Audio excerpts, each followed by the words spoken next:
Coming up on Mountain News at 5:30, the Senate Minority Leader from Kentucky, Mitch McConnell, will step down from his leadership position later this year. And the 46th season of Survivor begins tonight here on WYMT. We'll talk to a contestant who spent some time in the mountains recently. Plus, we are ending February on a cool note. Your forecast on the way as Mountain News at 5:30 starts now. Dedicated to Southern and Eastern Kentucky, this is WYMT Mountain News at 5:30.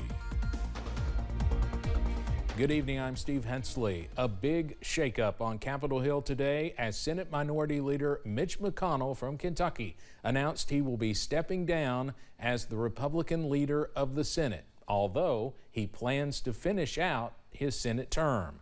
CBS's Skylar Henry reports from Capitol Hill. It's time for the next generation of leadership. On the Senate floor, his work home for more than 40 years, Senate Minority Leader Mitch McConnell announced he will be stepping down as the chamber's Republican leader in November. To serve Kentucky in the Senate has been the honor of my life. To lead my Republican colleagues has been the highest privilege. McConnell, who turned 82 last week, is the longest-serving Senate leader in history, deftly wielding power within the GOP for almost 2 decades. But the Kentucky senator, who considers himself a Ronald Reagan conservative and believes in strong international alliances, has found himself at odds with former President Donald Trump and others in the party over issues including NATO and foreign assistance for Ukraine. I believe more strongly than ever that America's global leadership is essential to preserving the shining city on a hill that Ronald Reagan discussed. Fellow lawmakers weighed in on the announcement. It will sort of be hard to imagine this place without him as the Republican leader. This is a welcome development. My only question is why wait so long? November's a long time away. McConnell says he plans to serve out his Senate term, which ends in January 2027. Skylar Henry, CBS News, Capitol Hill.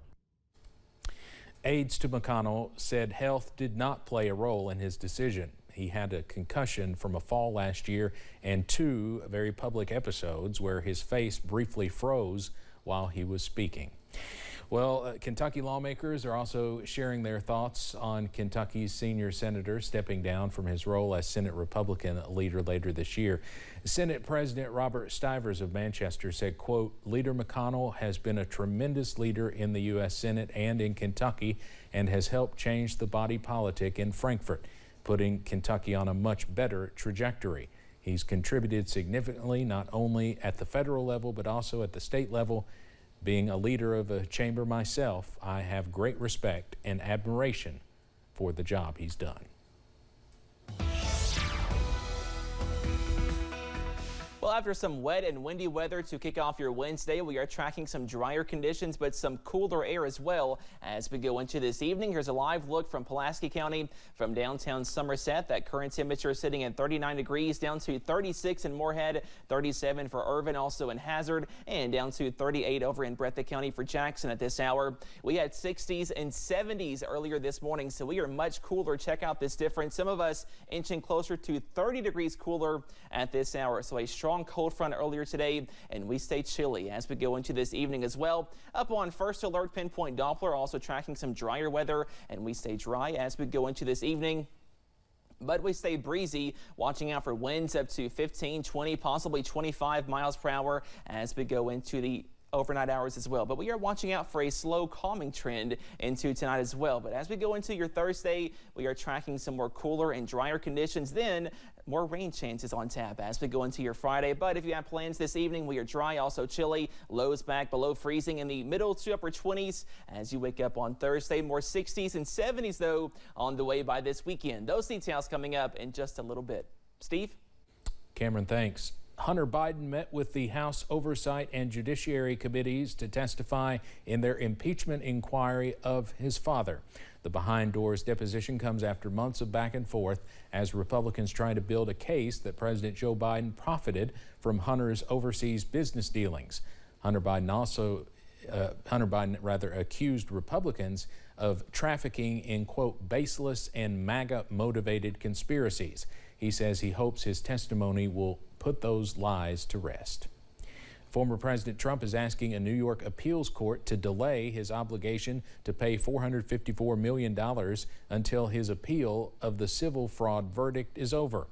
Earlier this month, Trump and 4 others were found liable for fraud, conspiracy, and issuing false financial statements related to the Trump Organization. Last week, a judge issued the financial judgment in the New York Attorney General's case. Mark Meadows' bid to have his election interference case moved out of Georgia and into a federal court has been denied. The full 11th U.S. Circuit Court of Appeals announced it will not review a previous ruling that determined Meadows was not given the protections he deserved. Meadows has been charged with violating Georgia's RICO law and is also accused of trying to get Georgia's Secretary of State to violate his oath of office during the 2020 election. Author Marianne Williamson is getting back in the race for the Democratic presidential nomination after suspending her campaign earlier this month. Williamson made the announcement with some pretty strong words for both President Biden and Donald Trump. In a written statement, Williamson said President Biden deserves credit for his accomplishments, but said he is a weak candidate to defeat Trump.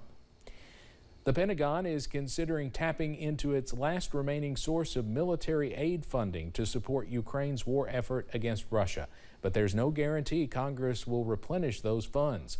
The Defense Department still has $4 billion in Presidential Drawdown Authority funds available for Ukraine.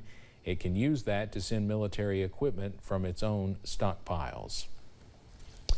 A new season of Survivor premieres tonight on WYMT, and one of the new castaways is no stranger to the mountains. He is a Virginia native, Atlanta resident, and a college coach for several students right here at home. But recently he embarked on another journey much farther away. WYMT's Olivia Calfee has an exclusive interview with Survivor 46 castaway Tim Spicer.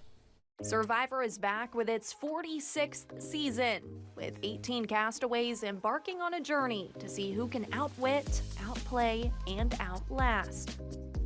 Survivor! Boom, shred manifested. With castaways from all walks of life, but one a little closer to home, Tim Spicer helps lead students in the path to college graduation right here in the mountains, saying in an interview with WYMT, this journey is about more than himself. I want my students and every student that I've ever mentored over the last decade to know that they're valuable, they should take a risk on themselves and put their best foot forward. But Spicer says he is feeling all of the emotions leading up to the season premiere. It's nerves, it's excitement, you're reliving some of these moments and you don't know what could be shared or captured. And Survivor host Jeff Probst says it is a season to get ready for.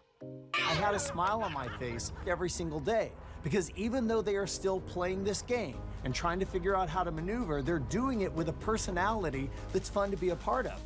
And Spicer agrees, saying that folks here in the mountains and even across the country will not want to miss. You don't know what to expect. You don't know what to expect when you watch this, when you see the cast, when you see the tribes, when you see the challenges. I think I agree with Jeff. It is going to be the best of the era. You can watch Spicer's journey and the 17 other castaways this season each Wednesday on WYMT and streaming on Paramount+. Olivia Calfee, WYMT Mountain News. Tonight's season premiere and next Wednesday's episode will both be 2 hours long. Analysis shows the housing market is short more than 300,000 affordable homes for those with middle incomes. We'll hear from 2 experts about what they are doing to solve that shortage issue. Plus, we are dry tomorrow, but showers are back as we end the work week. Those details coming up.